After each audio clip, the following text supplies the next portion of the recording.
Hello everyone. हमने अपनी last video में डिस्कस किया था चैप्टर 19 में हमने डिस्कस किया था ट्रायल ऑफ वारंट केसेस और इस वीडियो में हम डिस्कस करने वाले हैं trial of summon cases by magistrate. हमने अपने जो वारंट केसेस के बारे में बात की थी। वारंट केसेस में जो हम बात करेंगे कि वारंट केसेस कब चले गए, ठीक है, और जो समन केसेस है वो कब चलाया जाएगा। जो वारंट केसेस है वो तब चलाया जाता है जब उसकी पनिशमेंट 2 साल से ऊपर की होती है या फिर उसमें लाइफ इम्प्रिजनमेंट होता है, उसको डेथ दे दी जाती है, डेथ सेंटेंस, ठीक है। तो हमने वारंट केसेस में जो भी इस 2 साल से ऊपर का होता है पनिशमेंट, तो वो वारंट केसेस चलता है उसमें, ठीक है। और जो अदर होते हैं वो उसका जो ट्रायल है वो कैसे चलेगा, समन केसेस के थ्रू। तो आज हम समन केसेस के बारे में डिस्कस करने वाले हैं। और जो समन केस है, समन केस सीआरपीसी में जो इसका सेक्शन 2 है, सेक्शन 2 में जो डेफिनेशन दी गई है, इसमें जो वारंट केस है, वारंट केस की डेफिनेशन सेक्शन 2 क्लोज एक्स में है, ठीक है, जिसमें बताया कि means case relating to an offence punishable with death, imprisonment for life और imprisonment for a term exceeding 2 years, जैसे कि मैंने आपको बताया 2 साल से जिसमें सजा होती है ज्यादा की, ठीक है। और जो समन केस है, summon case section 2 clause W में, ठीक है, समन केस की डेफिनेशन दी गई है। उसमें बताया कि मीन्स है case relating to an offence not being a warrant case, जो वारंट केस के अंडर नहीं आते उसको उसका ट्रायल समन केस के थ्रू चलेगा, जो आज हम जानेंगे चैप्टर 20 में, ठीक है। चैप्टर 20 सिर्फ ट्रायल ऑफ समन केसेस के बारे में बात करता है जो बाय मजिस्ट्रेट चलाया जाता है। इस चैप्टर में सिर्फ सेक्शन 251 से लेकर के सेक्शन 259 तक सेक्शन है, ठीक है। तो चलिए स्टार्ट करते हैं बिना देरी के हुए। और स्टार्ट करने से पहले आप अपने पास सीआरपीसी का बेरेक्ट ले लीजिए, जिससे आपके बेरेक्ट लैंग्वेज पर कमांड बनेगी और उसको आप बाय रीड उसके अंदर समझ सकते हैं, ठीक है, जो भी उसमें बताया गया है, और इससे आपके कॉन्सेप्ट भी क्लियर होंगे। तो चलिए स्टार्ट करते हैं। सेक्शन 251 क्या बताता है, substance of accusation to be stated, मतलब कि जो सब्सटेंसेस होते हैं जो एक्यूजेशन स्टेट की जाते हैं, ठीक है, बाय द कंप्लेनेंट। तो उसमें क्या होगा, इसमें बताया है when in a summon case the accused appears और is brought before the magistrate, जब कंप्लेंट की जाती है, ठीक है, कंप्लेनेंट के द्वारा, तो जो अक्यूज पर्सन है उसको अपीयर कराया जाता है या फिर उसको कोर्ट में लाया जाता है before the magistrate. The particulars of the offence of which he is accused shall be stated to him, जो उसके ऊपर पर्टिकुलर ऑफेंस जो उसने किया है, ठीक है, उसमें स्टेट किए गए हैं जो भी अक्यूज्ड के अगेंस्ट, ठीक है। अगर उसको and he shall be asked whether he pleads guilty और has any defence to make, जब मजिस्ट्रेट के पास वो कंप्लेंट जाती है तो मजिस्ट्रेट उस कंप्लेंट को पढ़ता है, ठीक है, जो भी उसमें ऑफेंस के बारे में बताया होता है, ठीक है। और फिर वो किससे पूछती है, अक्यूज्ड पर्सन से पूछती है कोर्ट कि क्या आप प्लीड गिल्टी करते हैं। अगर नहीं करता है तो वो अपने डिफेंस में कुछ करे, ठीक है, अपने डिफेंस में प्रूफ करे कि उसने वह ऑफेंस नहीं किया है। But it shall not be necessary frame formal charge, लेकिन इसमें जरूरी नहीं है जो समन केसेस में कि उसका फॉर्मल चार्ज फ्रेम किया जाए, ठीक है, ये जरूरी नहीं है। तो सेक्शन 251 में सिंपली ये बात की गई है कि उसको बुलाया जाएगा कोर्ट में अक्यूज्ड पर्सन को और उससे पूछा जाएगा कि आप प्लीड गिल्टी करते हैं, अगर नहीं तो वह अपने अगेंस्ट ट्रायल चलवा सकता है आगे, ठीक है। तो इसमें सिर्फ यही था 251 में। और जो 252 है इसमें कन्विक्शन की बात की गई ऑन प्ली ऑफ गिल्टी, जब वो अपना गुनाह कबूल कर लेता है तब इसमें क्या होगा, if the accused plead guilty, अगर अक्यूज्ड प्लीड गिल्टी कर लेता है, the magistrate shall record the plea as nearly as possible in the word used by the accused and may in his discretion convict him thereon. तो जब वो गुनाह कबूल कर लेगा तो मजिस्ट्रेट रिकॉर्ड करेगा उसकी प्ली को, ठीक है, और फिर वो उसको अक्यूज्ड पर्सन को क्या करेगा, ये डिस्क्रिशन पावर होती है कोर्ट की, वो उसको पनिशमेंट दे सकता है, उसको कन्विक्ट कर सकता है, ठीक है, उसके प्ली ऑफ गिल्टी के बेस पर। अब हम चलते हैं 253 में। 253 बात करता है conviction on plea of guilty in absence of accused इन पेटी केसेस, मतलब कि जब वो ऑन प्ली गिल्टी कन्विक्ट किया जाता है on in absence of accused इन पेटी केसेस, जो वो पेटी केसेस में किया जाता है उसको convict on plea of guilty, अगर वो एब्सेंट है इन एब्सेंस ऑफ अक्यूज्ड, ठीक है। तो इसमें क्या प्रोसीजर है, इसमें जो फर्स्ट क्लोज है वो बताता है where a summon has been issued under section 206 and the accused desires to plead guilty to the charge without appearing before the magistrate. तो कोर्ट क्या करेगी अक्यूज्ड पर्सन के अगेंस्ट, कोर्ट उसको सम्मन करेगी अंडर सेक्शन 206, ठीक है। 206 के according accused person के अगेंस्ट सम्मन किया जाएगा ताकि वो अपीयर हो कोर्ट में। लेकिन अगर वो प्लीड गिल्टी कर लेता है, accused desire to plead guilty to the charge, जो भी उसके ऊपर चार्ज लगाए गए हैं, without appearing before the court, without मतलब कि उसको कोर्ट में अगर नहीं अपीयर हुआ है और उसके बेस पर वो उसका रिप्लाई कर देता है जो भी ट्रांसमिट की जाती है to the magistrate by post और by messenger a letter containing in plea and also some amount of fine specified in the summons. देखिए फर्स्ट क्लोज में सिंपली ये बात की गई है कि कोर्ट उसको सम्मन करेगी और उस सम्मन में उसका फाइन भी इम्पोज किया होगा जो भी उसमें लिखा है कि वो अपना पे कर दे। उसमें कंप्लेंट की गई है तो और जो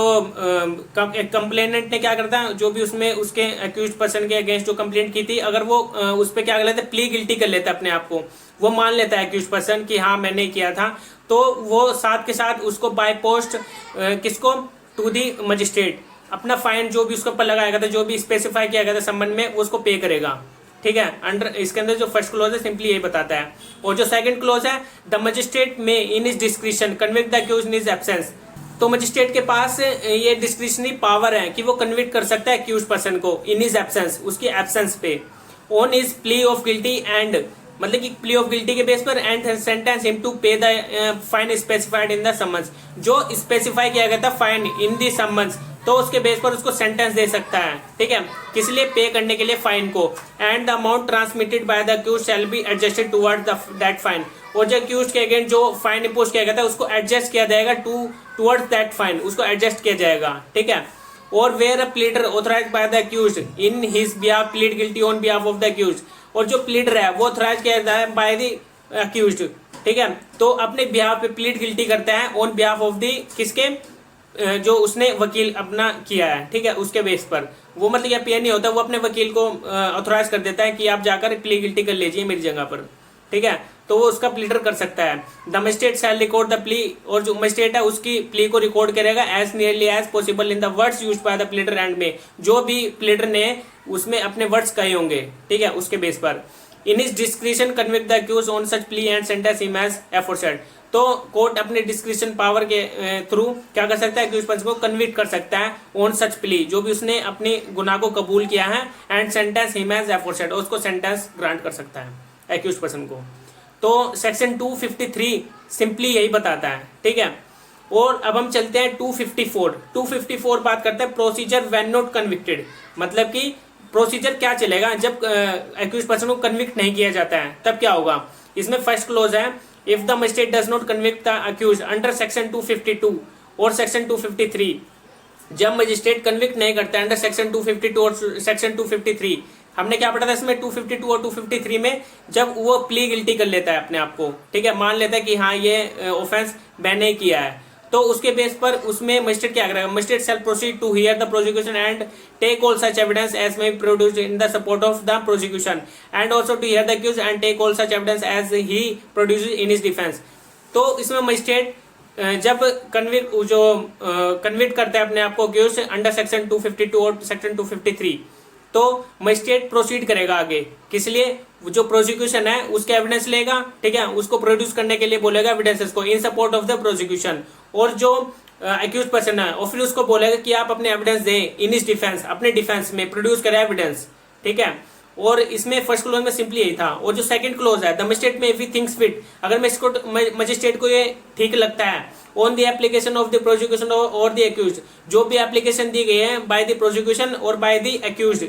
तो उसके बेस पर जो एप्लीकेशन दी है, किस लिए दी है, issue a summon to any witness directing him to attend or to produce any document or other thing. किस लिए एप्लीकेशन दी है, इशू अ समन, किसको समन करने हैं, विटनेसेस को, ताकि उनको डायरेक्शन दी जाए कि वो अटेंड करें कोर्ट को, किस लिए, अपने डॉक्यूमेंट और जो अदर थिंग है उसको प्रोड्यूस कराने के लिए। ठीक है, अब हम इसमें जो थर्ड क्लोज है वो क्या बात करता है, द मजिस्ट्रेट में before summoning any witness on such application required that the reasonable expenses of the witness incurred in attending for the purposes of the trial be deposited in the court। तो magistrate सम्मन issue करने से पहले किसको, किसी भी witness को जो भी एप्लीकेशन देते हैं बाय द प्रोसिक्यूशन और बाय द अक्यूज्ड, तो वो रीजनेबली उसमें जो एक्सपेंसेस होते हैं विटनेस को सम्मन कराने के, तो वो फीस डिपॉजिट करने के लिए कह सकती है प्रोसिक्यूशन को और अक्यूज पर्सन को कि वो एक्सपेंसेस जो होते हैं सम्मन इशू कराने के वो पे करे, तब जाकर कोर्ट उन विटनेसेस को क्या करेगी, सम्मन करेगी। तो सेक्शन 254 सिंपली प्रोसीजर बताता है कि जब उसको कन्विक्ट नहीं किया जा सकता है 252 और 253 के अकॉर्डिंग, तब इसमें क्या प्रोसीजर होगा।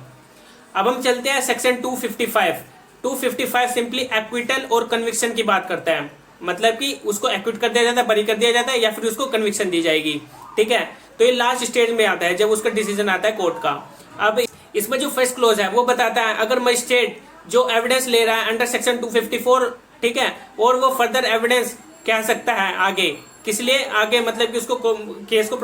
प्रोसीड करने के लिए, if any as he own motion, और अगर कोर्ट को अपने ओन मोशन पर ये लगता है कोज टू बी प्रोड्यूस्ड, उसको प्रोड्यूस करना चाहिए, find the accused not guilty, और उसमें उसको जो भी वो प्रोड्यूस करते हैं documents evidences by the prosecution और जो बाय द अक्यूज्ड, तो वो दोनों के डॉक्यूमेंट्स को देखेगी कोर्ट, और फिर उसके बेस पर ये देखेगी कि अगर जो उसमें अक्यूज गिल्टी नहीं है, ठीक है, तो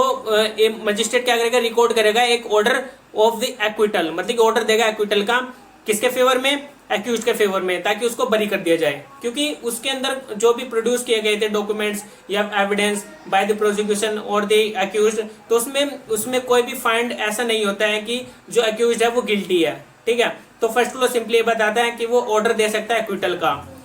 किसके फेवर में, अक्यूज के। अब जो सेकंड क्लॉज है वो बताता है where the magistrate does not proceed in accordance with the provision of section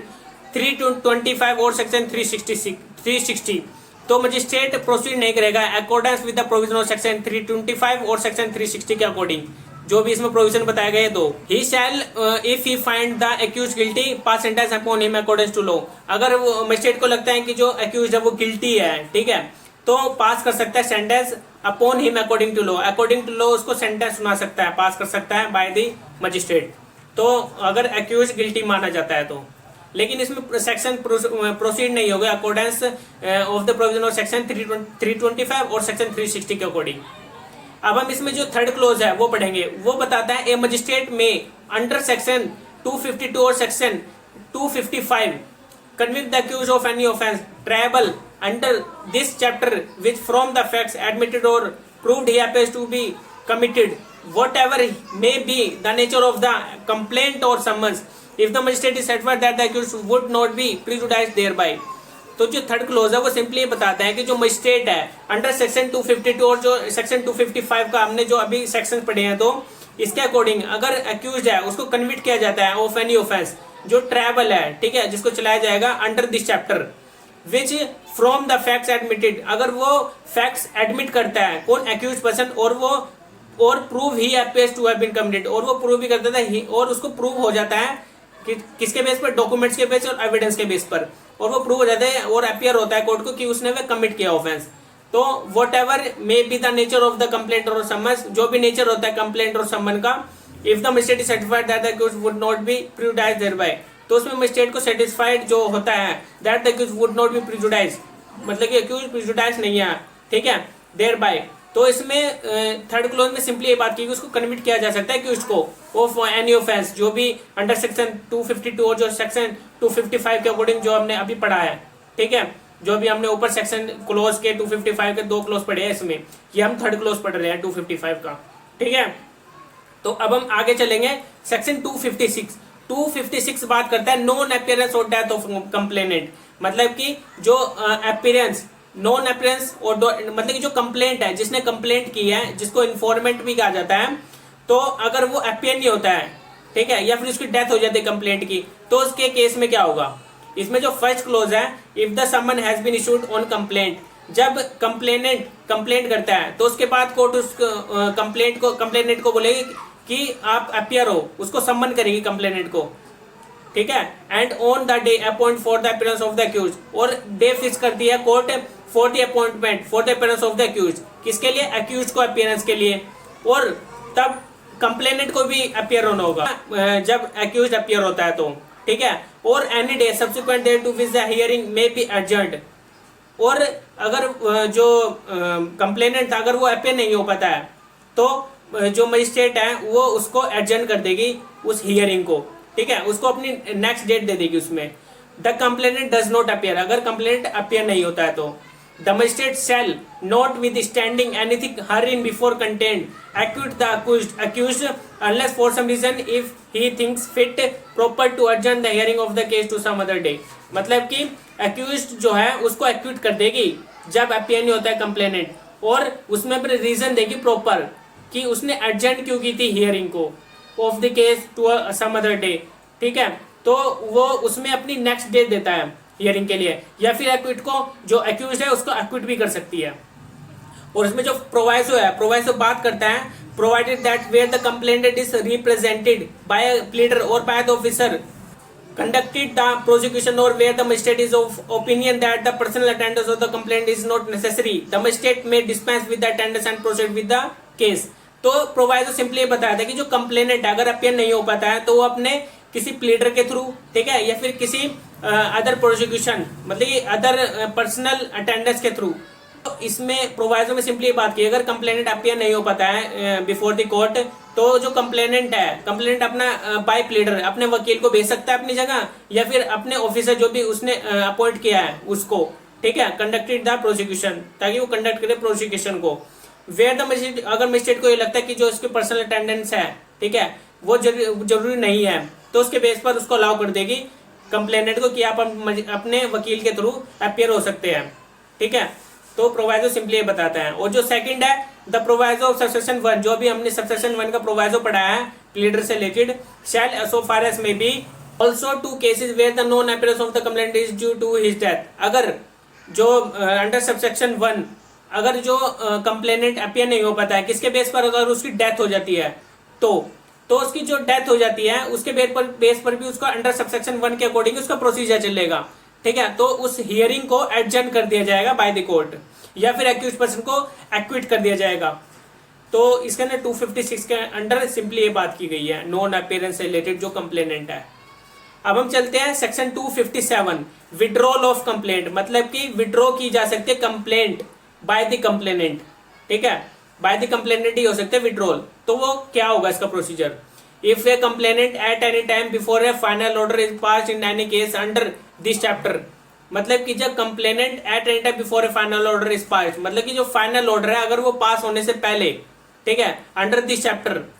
वो अपनी विड्रॉ कर लेता है कंप्लेंट, ठीक है, तो विड्रॉ कर सकता है फाइनल ऑर्डर आने से पहले। उसमें आगे बताया satisfy the magistrate that there are sufficient ground for permitting him to withdraw the complaint against accused, तो वो मजिस्ट्रेट को सफिशिएंट ग्राउंड देगा और उसको परमिट किया जाएगा कि वो विड्रॉ कर सकता है अपनी कंप्लेंट अगेंस्ट द अक्यूज्ड। और if there be more than 1 accused, अगर उसमें एक से ज्यादा अक्यूज्ड है तो भी अगेंस्ट ऑल और एनी ऑफ देम, ठीक है, जो भी जितने भी उसमें अक्यूज्ड है तो उनको एक्विट कर दिया जाएगा सभी को। अगर उसमें रीजनेबल सफिशिएंट ग्राउंड देता है तो उसको परमिट कर दिया जाएगा withdrawal the complaint. The magistrate may permit him to withdraw the same and shall thereupon acquit the accused against whom the complaint is so withdrawn. जब कंप्लेंट विड्रॉल कर ली जाती है, विड्रॉन कर ली जाती है बाय द कंप्लेनेंट, तो जो अक्यूज जितने भी होते हैं उसमें उनको एक्विट कर दिया जाएगा, उनको बरी कर दिया जाएगा, ठीक है। सेक्शन 257 सिंपली ये बात करता है बरी से रिलेटेड। अब हम चलते हैं सेक्शन 258 में power to stop proceedings in certain cases, मतलब कि जो प्रोसीडिंग चल रही होती है केस की उसको स्टॉप कर दिया जाता है, ठीक है। तो उसके अंदर पावर क्या दी गई कोर्ट को, इसके अंदर प्रोसीजर बताया है in any summon cases instituted otherwise than upon complaint, मतलब कि जो समन केस के अकॉर्डिंग इंस्टीट्यूट किया जाता है कोई भी केस, कोई भी complaint, the a magistrate of the first class, जो मजिस्ट्रेट फर्स्ट क्लास है, with the previous sanction of the chief judicial magistrate और एनी अदर जुडिशियल मजिस्ट्रेट। तो मजिस्ट्रेट फर्स्ट क्लास के पास जो वो ट्रायल चल रहा है, केस चल रहा है, अगर उसकी प्रोसीडिंग को स्टॉप करनी है तो वो पहले सैंक्शन लेगा, प्रीवियस सैंक्शन लेगा, किससे, सीजीएम से, चीफ जुडिशियल मजिस्ट्रेट से, या फिर अनदर चीफ जुडिशियल मजिस्ट्रेट से, ठीक है, for reason to be recorded by him, और उसमें अपने रीजन रिकॉर्ड करेगा कि वो स्टॉप क्यों करना चाहता है। Stop the proceeding at any stage without pronouncing any judgement and where such stoppage of proceeding is made after the evidence of the principal witnesses have been recorded, तो उसको without pronouncing the any judgement and where such stoppage of proceeding, ठीक है, तो उसको stop कर सकता है proceeding को without any announcing any judgement, ठीक है, या फिर कोई ऑर्डर दिए बिना, तो उस स्टॉप की गई प्रोसीडिंग को वहीं पर रोक सकती है without any judgement. After the evidence of the principal witness have been recorded, और जब किसी प्रिंसिपल विटनेस का एविडेंस ले लिया जाता है उसके बाद प्रोनाउंस है जजमेंट ऑफ एक्विटल, तो वो प्रोनाउंस कर सकते हैं जजमेंट को ऑफ एक्विटल कर, ठीक है, तो अक्यूज पर्सन को एक्विट कर दिया जाएगा। And in any other case release the accused and such release shall have the effect of discharge, तो जिस अक्यूज पर्सन को रिलीज किया गया है and such release shall have the effect of discharge, तो वो इफेक्ट है एक डिस्चार्ज का, ठीक है, उसको डिस्चार्ज किया गया है। Release shall have the effect of discharge, तो वो इफेक्ट पर जो इफेक्ट डलता है वो डिस्चार्ज का डलता है, ठीक है, तो उसको बरी कर दिया जाएगा अगर जो प्रिंसिपल विटनेस को जो किया जाता है, क्या रिकॉर्ड की जाती है उसकी स्टेटमेंट को, उसका एविडेंस लिया जाता है, उसके बाद जो प्रोनाउंस की जाती है जजमेंट को, एक्विटल की। तो स्टॉप प्रोसीडिंग का ये प्रोसीजर था, ठीक है। तो वो प्रीवियस सैंक्शन लेगा सीजीएम से या किसी अनदर जुडिशियल मजिस्ट्रेट से उस केस की प्रोसीडिंग को स्टॉप करने के लिए। तो ये पावर आ जाती है जुडिशियल मजिस्ट्रेट फर्स्ट क्लास के पास प्रीवियस सैंक्शन लेने के बाद में। अब हम चलते हैं सेक्शन 259, ये लास्ट सेक्शन है। Power of court to convert summon cases into warrant cases. जो पावर मतलब कि कोर्ट के पास ये पावर है कि वो कन्वर्ट कर सकती है समन केस को वारंट केस पे, ठीक है। तो ये प्रोसीजर बताया इसमें। When in the course of the trial of a summon case relating to an offence punishable with imprisonment for a term exceeding 6 month, मतलब कि समन केस अगर रिलेट करता है किसी ऑफेंस से जिसमें पनिशमेंट दी गई है, जिसमें इम्प्रिजनमेंट दी गई है for a term exceeding 6 month, जिसमें 6 महीने से ज्यादा की पनिशमेंट इम्प्रिजनमेंट दी गई है, ठीक है। तो उसको समन केस से वारंट केस में क्या कर सकती है, कन्वर्ट कर सकती है court. It appears to the magistrate that in the interest of justice, अगर मजिस्ट्रेट को लगता है कि वो इंटरेस्ट ऑफ जस्टिस में है कि उसको कन्वर्ट करना है वारंट केस में, समन केस को। The offence should be tried in according with the procedure for the trial of warrant cases. तो उसका जो प्रोसीजर है वो चलेगा वारंट केस के थ्रू, जो हमने अपनी लास्ट वीडियो में डिस्कस किया था ट्रायल ऑफ वारंट केस का, ठीक है। सच मजिस्ट्रेट में प्रोसीड टू रीहियर, तो मजिस्ट्रेट उसको रीहियर्स करेगा, मतलब कि उसको दोबारा सुनवाई होगी उस केस की। Rehear the case in the manner provided by this court for the trial of warrant cases and may recall any witness who may have been examined. और जिन विटनेसेस को पहले एग्जामिन किया गया था उनको री एग्जाम होगा, ठीक है, री एग्जामिन किया जाएगा उनको, ठीक है। तो वारंट केस में यह होगा दोबारा उसमें रीहियर, ठीक है, रीहियरिंग इसकी दोबारा से स्टार्टिंग होगी, ठीक है, केस की। तो जब उसको कन्वर्ट किया जाता है वारंट केस में समन केस से, तो कोर्ट के पास ये पावर है, जब उसकी पनिशमेंट 6 महीने से ज्यादा होती है उससे कम की में नहीं कर सकती। तो ये आज हमने समन केस से रिलेटेड जाना कि इसका क्या ट्रायल होता है, ठीक है, इसका क्या प्रोसीजर चलेगा चैप्टर 20 के अकॉर्डिंग। तो आज के लिए इतना ही था। अब हम अपनी नेक्स्ट वीडियो में मिलेंगे चैप्टर 21 से रिलेटेड, जिसमें समरी ट्रायल बताया गया है कि समरी ट्रायल कैसे चलेगा, इसका क्या प्रोसीजर है।